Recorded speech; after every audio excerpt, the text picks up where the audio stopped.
안녕하세요. 몇 년 된 이야기지만 아직도 기억에 깊게 남아서 한번 사연으로 이야기해 보려고 합니다. 군대 갔다 와서 복학을 하고 평범하게 학교 생활을 하고 졸업을 몇 개월 앞둔 시점이었습니다. 그때 무슨 헛바람이 들었는지 배낭 여행을 훌쩍 떠나보고 싶었습니다. 다른 나라에서 고생을 하면서 여행을 하면 견문도 넓어지고 좋은 경험이 될 거라고 생각했고 그 당시에 조금 유행이었기도 했습니다. 졸업 후 취직할 때도 이력서에 쓸 수 있고 그때의 경험을 잘 살리면 취직에 유리할 수도 있다는 말도 어디서 주워들어서 배낭여행을 가야겠다는 확신이 생기자마자 부모님께 허락을 받으러 본가로 내려갔어요. 그 당시 자취를 하고 있었는데 부모님께 배낭여행 이야기를 했더니 대견해 하시면서 제 뜻이 그러면 다녀와 보라고 하시더라고요. 그래서 당연히 여행 경비를 달라고 손을 내밀었는데 제 학비랑 생활비 되는 것만으로도 빠듯하다고 정 다녀오고 싶으면 제가 직접 벌어서 다녀오라고 선을 그으시더라고요. 포기할까도 했는데 그때 당시에는 배낭여행을 꼭 다녀와야겠다는 생각이 들더라고요. 남자가 마음먹은 거 한번 이뤄보자는 심정으로 곧바로 휴학계를 내고 아르바이트를 시작했습니다. 이것저것 아르바이트를 찾다가 조금 힘들더라도 돈을 많이 주는 일을 찾기 시작했습니다. 서울 외곽에 있는 대형 고깃집이었는데 거기서 불판 닦는 일을 시작했습니다. 열기에 약품 냄새에 고무장화 안에는 땀이 꽉 찬 상태에다가 일은 정말 고되고 힘들었지만 나름 자비도 넉넉하게 챙겨주고 알바비까지 쏠쏠했기 때문에 이렇게 몇 달만 하면 여행 경비는 충분히 모을 것 같다는 생각이 들었습니다. 규모가 꽤 큰 식당이라 그런지 일하는 사람도 많았습니다. 제 또래 사람은 한 명도 없어서 주방이나 홀에서 서빙하는 이모님들이 저를 대견하다며 잘 챙겨주셨어요. 젊은 학생이 하기엔 힘든 일인데 요즘 보기 드문 청년이라면서요. 그 중에서도 그나마 홀에서 서빙하는 누님이 30대 초중반 정도로 보이는 제일 젊은 사람이었는데 다른 이모님들하고는 다르게 조금 친해지기 힘든 구석이 있었습니다. 약간 날카롭고 신경질적인 외모의 누님이었는데 같이 일하는 분들이 나이 차이가 너무 많이 나서 그런가 그 중에서는 단연코 제일 예뻐 보였습니다. 허리를 꽉 조아 묶은 앞치마 때문인가 이 제 눈에는 엄청 매력적으로 보였습니다. 이게 어른의 성숙한 매력인 거구나 하는 생각까지 들게 할 정도였으니까요. 아무튼 그 누님과는 뭘 어떻게 해보려고 싶은 생각은 없었는데 매서운 인상이긴 하지만 얼굴도 예쁘고 키도 크고 쭉쭉 뻗어서 그런가 자꾸 눈길이 가더라고요. 하지만 홀에서 일하는 관계로 매일 불판을 닦는 저와는 좀처럼 마주칠 일이 없었습니다. 일하면서 친해질 기회가 꼭 있으리라 생각했습니다. 무엇보다 유일한 제 또래이기도 하고 여행을 가기 전에 일터에서 만난 누님과 좋은 추억도 쌓으면 좋겠다는 생각도 했습니다. 젊은 나이에 고생이 많다며 다른 이모님들한테 이쁨을 받아서 그런가 당연스레 그 누님한테도 이쁨을 받을 거라고 생각을 했었어요. 몇 번 말만 트게 되면 누님하고 순식간에 친해져서 둘만의 시간을 보내는 게 어렵지 않은 일이라고 생각했습니다. 식당에 일하는 남자 중에서도 누님에게는 제가 유일한 또래이기도 하고 아마 대충 보아도 제가 제일 힘도 좋아 보였기 때문에 누님에게 매력 어필을 하는 건 일도 아닐 거라는 생각이 들더군요. 기회만 노리면서 누님과 친해질 기회만을 호시탐탐 노리고 있었습니다. 거의 매일매일 일터에서 보는데 언젠가는 기회가 올 거라는 생각이 들었습니다. 그나마 일하는 사람들이 대화를 주고받을 수 있는 때가 있는데 그건 점심에서 저녁으로 넘어가는 시간에 다 같이 모여서 먹는 식사 시간이었습니다. 여행까지 얼마 남지 않은 시간 동안 빨리 작업을 걸어야겠다는 생각이 들어 그날 점심에는 작정하고 그 누님의 맞은편 자리에 앉아서 밥을 먹었습니다. 누님은 벌써 밥을 먹고 있었는데 앞자리에 제가 앉는 걸 눈치챘는지 눈만 흘깃하면서 제가 앉는 걸 확인하고는 별로 신경도 쓰지 않고 식사를 계속하더군요. 생각보다 차가운 누님의 반응에 의기소침해졌지만 이대로 포기할 제가 아니었습니다. 제 소개를 하면서 살갑게 인사를 건넸는데 돌아온 반응은 더욱더 차가웠습니다. 그녀는 저에게 말 걸지 말고 조용히 밥이나 먹으라며 대화 자체를 거부하더군요. 괜히 뻘쭘해져서 아무 말도 더 붙이지 못하고 그 자리에서 식사만 했습니다. 그런데 오히려 그 누님이 저를 무시하는 듯하는 차가운 반응에 저도 모르게 마음 안구석이 뜨거워지더군요. 저를 살짝 무시하며 짓누르는 듯한 태도가 오히려 그 누님을 정복해보고 싶은 욕심이 차올랐어요. 밥을 먹으면서 저런 태도의 누님을 굴복시켜 넘어뜨릴 생각을 하니까 짜릿해졌어요.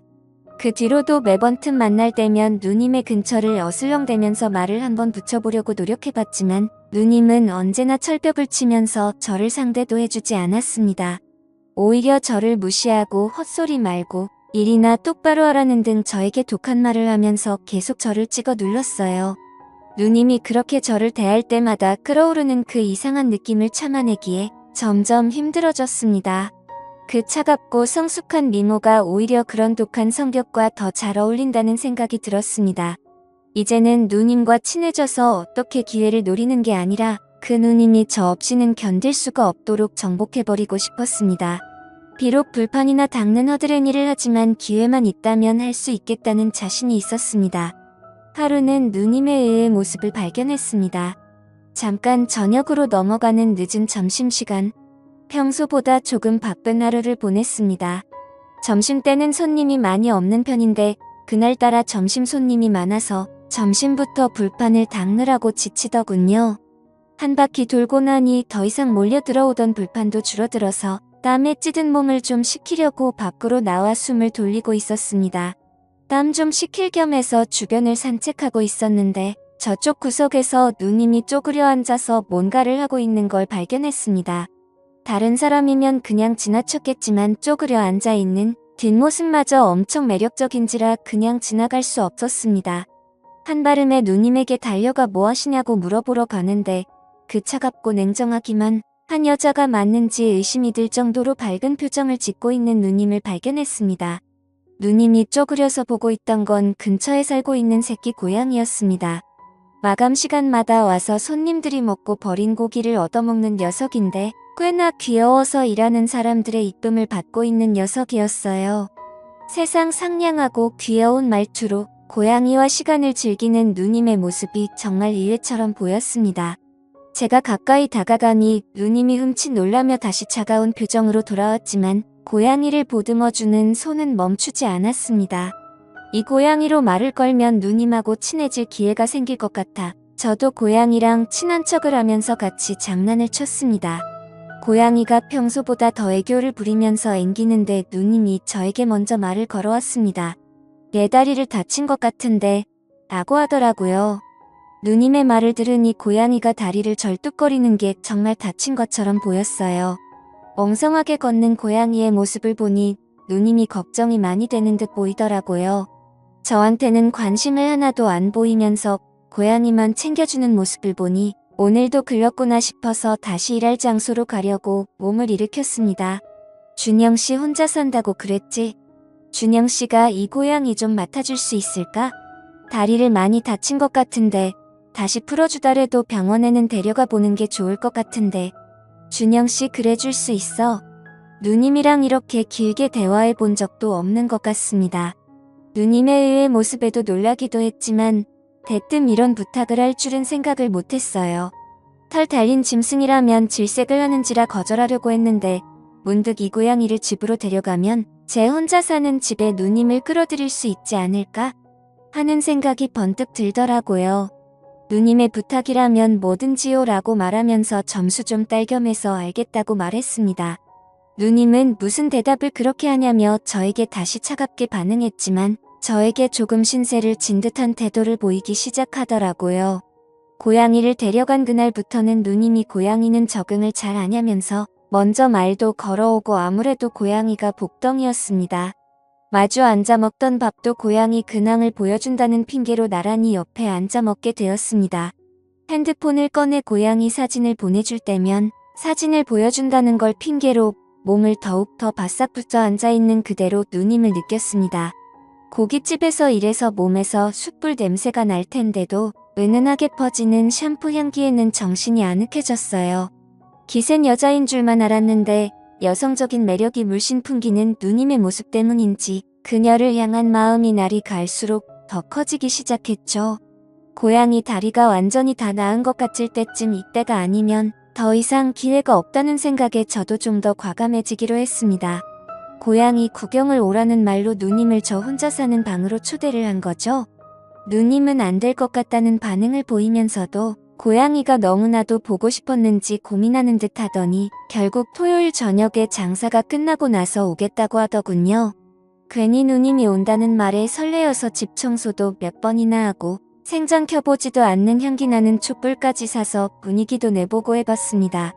하루가 10년처럼 길더니 결국엔 누님이 오기로 한 당일이 되었습니다. 앞치마를 풀은 누님의 모습은 더 아름다웠습니다. 같이 버스에 타고 우리 집으로 향하는데 옆에 앉아서 이런저런 이야기를 건네봤지만 저에게는 역시 계속 냉정하고 쌀쌀맞게 대답하더군요. 그럴 때마다 속으로 그런 모습도 얼마 안 남았다고, 오늘에야말로 기필코 내 여자로 만들어주겠다는 다짐을 몇 번이고 했습니다. 집 앞에 도착해서 도어락을 여는데 괜히 그때부터 제 마음이 두근두근 뛰기 시작하더라고요. 이미 머릿속에서는 몇 번이나 상상하면서 시나리오를 써놨기 때문에 걱정은 되지 않았습니다. 일단 고양이가 잘 지내는 모습을 보여줘서 안심시킨 뒤 돌아가려는 누님에게 여기까지 왔는데 식사나 하고 가라고 하면서 인터넷을 보고 갈고 닦은 자취생의 요리 솜씨를 보여주고 자연스럽게 냉장고에 넣어둔 와인을 꺼내서 분위기를 만들려는 계획이었죠. 하지만 제 기대와는 다르게 누님은 문을 열자마자 얼굴이 사색이 되더라고요. 왜 개처럼 묶여있는 거야? 누님은 정색을 하면서 저에게 화를 냈습니다. 고양이가 방구석에 목줄을 차고 묶여있는 모습을 보면서 화를 내더라고요. 그제서야 알았지만 고양이는 개랑 달라서 행동에 구속을 받으면 굉장히 스트레스를 받는다는 걸요.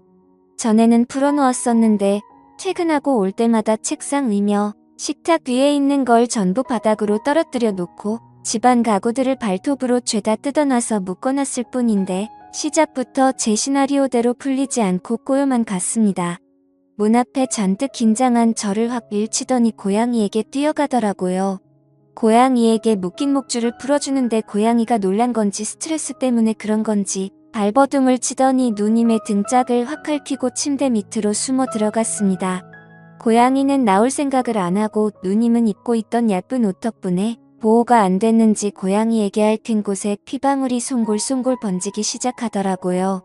피가 나길래 허둥지둥 약상자를 들이밀었는데 피가 나는 곳이 등 쪽이라서 누님이 발이 닿지 않는 것 같더라고요.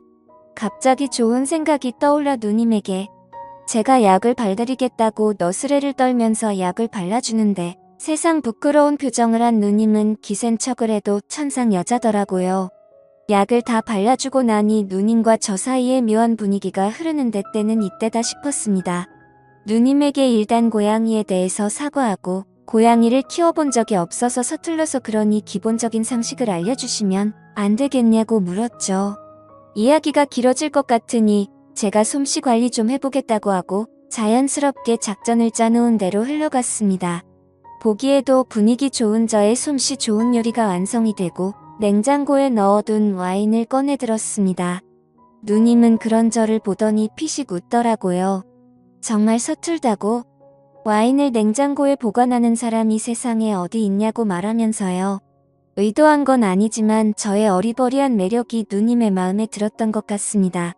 결국 술이 한 잔씩 들어가고 나니 누님과 저 사이에 벽이 허물어지기 시작했습니다.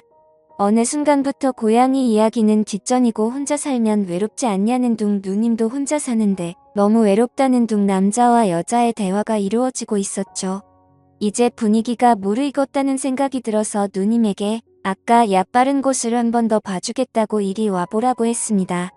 누님은 저를 거절하지 않고 제 옆으로 다가왔고 약을 상처 부위에 다시 한번 쭉 짜서 바르니 누님의 입에서 묘한 소리가 새어나왔습니다. 그렇게 기세를 몰아 누님을 등 뒤에서 껴안았고 사실 누님을 좋아한다고 고백을 했습니다. 누님은 저에게 안긴 채로 아무 말도 하지 않고 있다가 이내 고개를 돌려 제 고백을 수락한다는 듯 있더라고요.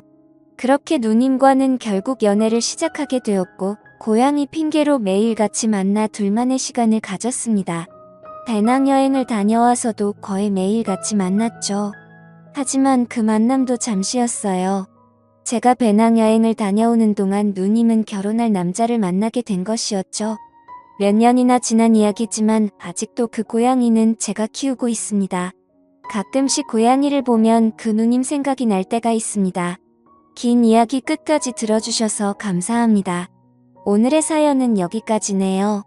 긴 사연 끝까지 들어주셔서 감사합니다. 구독과 좋아요 부탁드려요.